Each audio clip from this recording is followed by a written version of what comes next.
Bonjour à tous et bienvenue dans une nouvelle vidéo. Aujourd'hui on va parler des dérivés et plus précisément on va parler de la première règle de dérivation qu'on apprend. On va donner des exemples bien sûr et ensuite on va parler de sa généralisation et bien sûr toujours donner des exemples. Donc à la fin de cette vidéo vous saurez utiliser la première règle de dérivation et sa généralisation pour calculer quelques dérivés.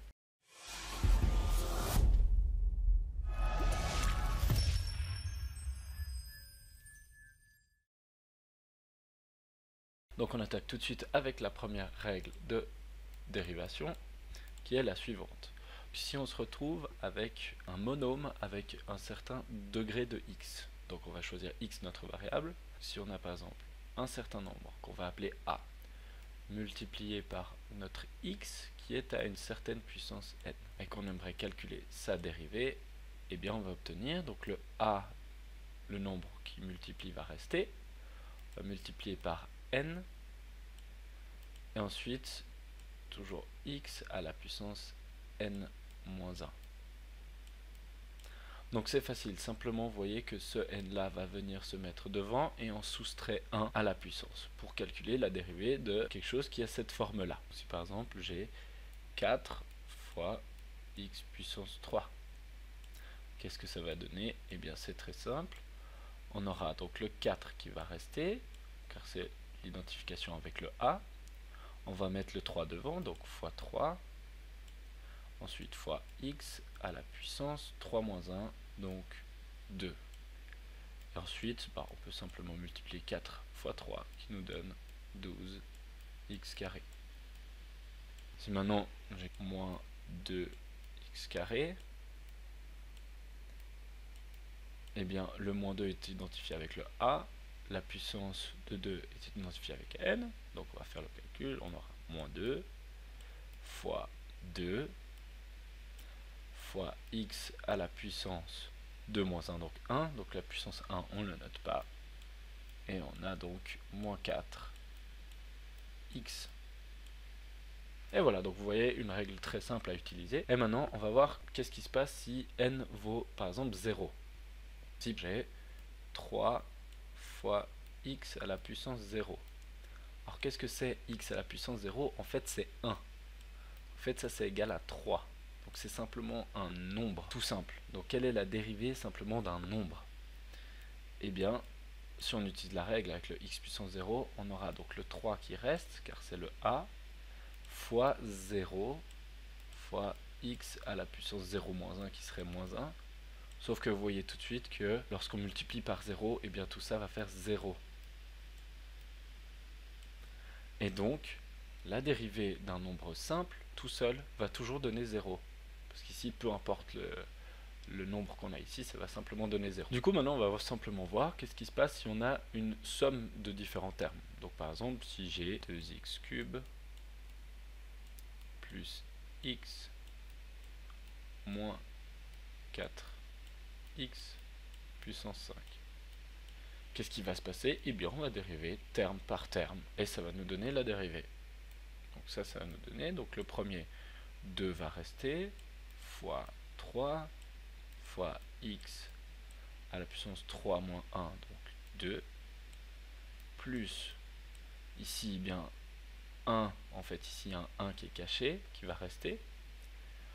On a une puissance 1 qui est cachée aussi ici, qui va se transformer en puissance 0, et puissance 0 c'est 1. Donc ça va simplement donner plus 1. Ensuite on a moins le 4 reste, on descend le 5, fois x puissance 5 moins 1 qui est 4. Si on donne le résultat de ça, ça nous donne 6 x carré plus 1 moins 20 x puissance 4. Et voilà, donc vous voyez que c'est relativement simple. Alors ici j'ai montré que des exemples où la puissance de x c'est un nombre entier.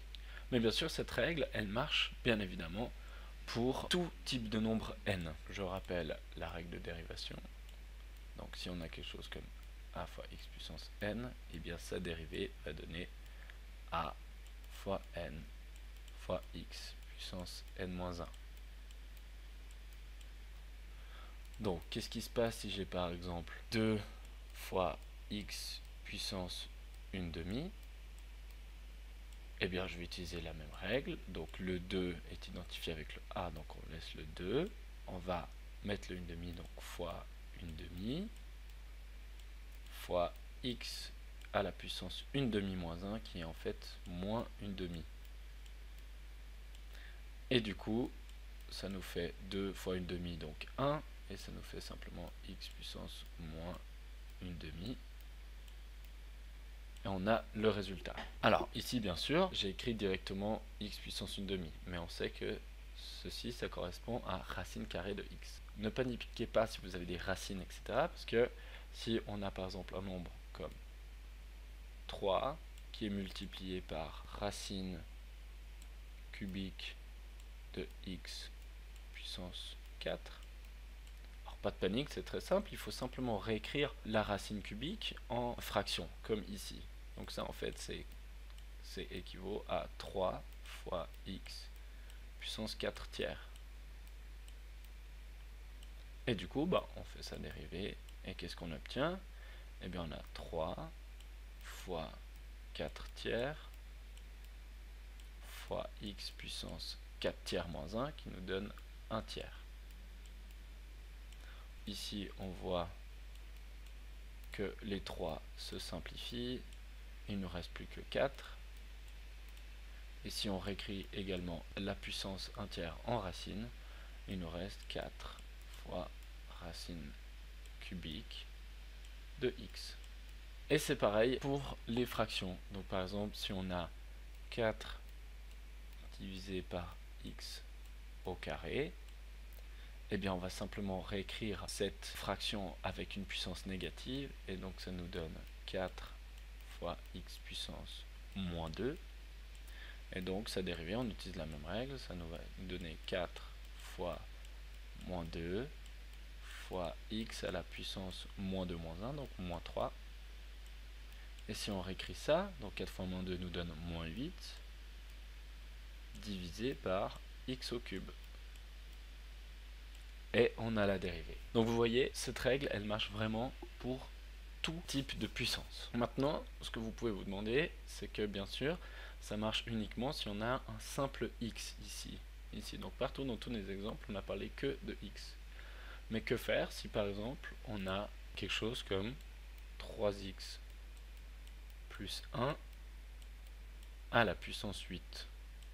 Comment est-ce qu'on fait? Donc on serait tenté d'écrire simplement, bah, on utilise la même règle, donc on met le 8 devant qui multiplie 3x plus 1, puis que c'est à la puissance 7. Et vous en doutez, ceci c'est faux. C'est pas ça. Donc la règle qui va avec ça, c'est que plutôt que d'avoir a fois x à la puissance n, eh bien on a quelque chose du type a fois une fonction de x, donc pas juste x mais une fonction de x qui est à la puissance n.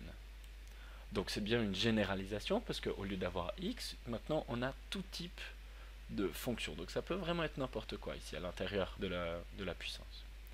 Et donc ça va nous donner, alors ça ressemble beaucoup, mais avec une petite différence, donc ça va nous donner a fois n bien sûr.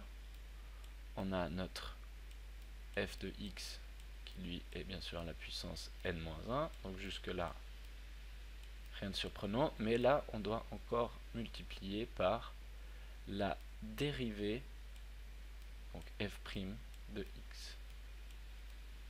La dérivée qu'on appelle dérivée interne. Pourquoi interne? Parce que c'est la dérivée de l'objet qui se trouve à l'intérieur de la puissance. Donc si je reprends mon exemple ici plus haut, 3x plus 1 à la puissance 8, eh bien la dérivée va donner effectivement 8 fois 3x plus 1 à la puissance 7, mais là il faut encore multiplier par la dérivée de ce qu'il y a à l'intérieur ici, et pour ça vous voyez qu'on a 3x plus 1, donc on a une somme de monômes, on peut utiliser la règle précédente, et on voit que la dérivée ici nous donne 3, et un nombre on a vu que ça donnait de toute façon 0. Donc ici on doit simplement encore multiplier par 3.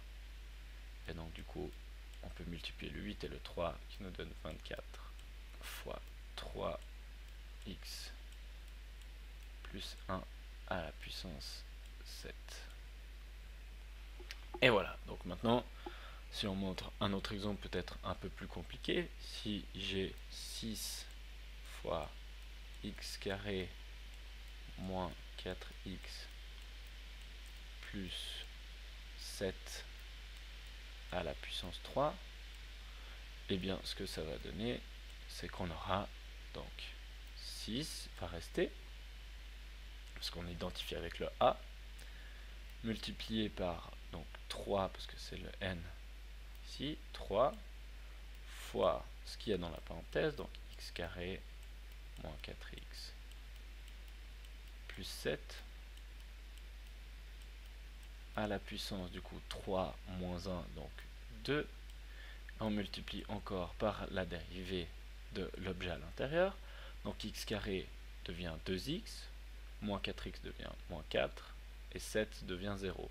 Donc on doit multiplier par 2x moins 4.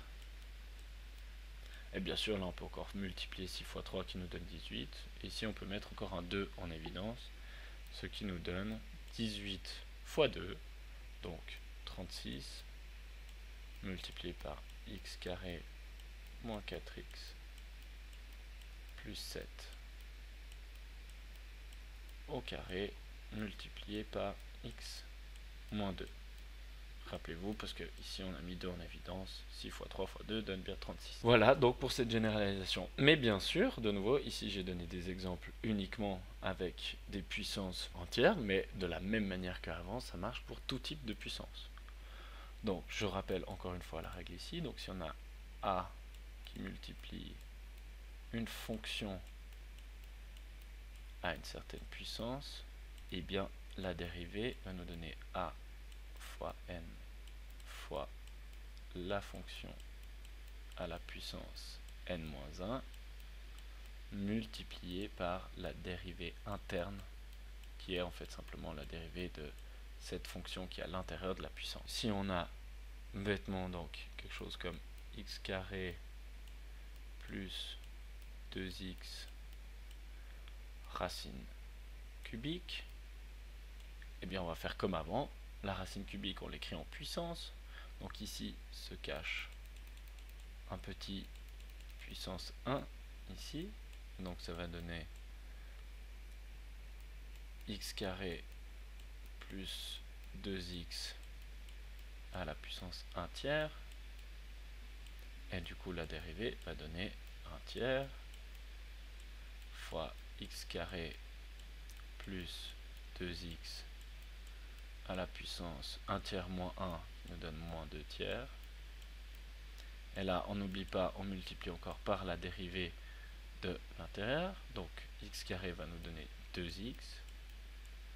Et la dérivée de 2x va nous donner simplement plus 2.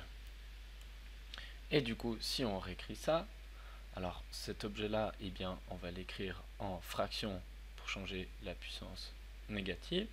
Et avec une racine, donc on va avoir 1 tiers multiplié par 1 divisé par racine, du coup c'est la racine cubique de x carré plus 2x à la puissance 2 multiplié par bien sûr 2x plus 2.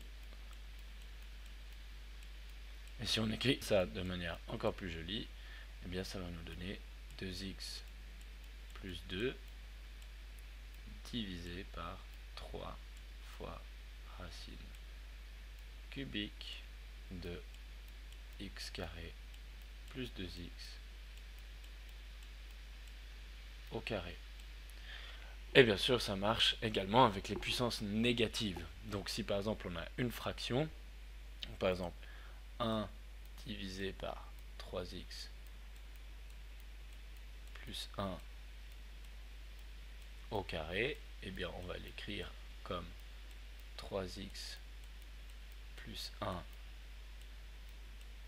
à la puissance moins 2, et donc la dérivée va donner moins 2 fois 3x plus 1 la puissance moins 2 moins 1, donc moins 3, fois la dérivée interne ici qui fait juste 3. Si on réécrit ça en fraction, on a donc moins 2 fois 3 qui nous donne moins 6 et divisé par 3x plus 1 au cube cette fois. Voilà, donc vous voyez que ces deux règles-là nous permettent de dériver beaucoup de types de fonctions. Cette vidéo elle est déjà terminée, j'espère qu'elle vous aura aidé à comprendre les premières règles de dérivation et à comprendre comment on fait des calculs de dérivation. Merci de m'avoir écouté et je vous dis à très vite pour la suite des dérivés et pour les autres vidéos.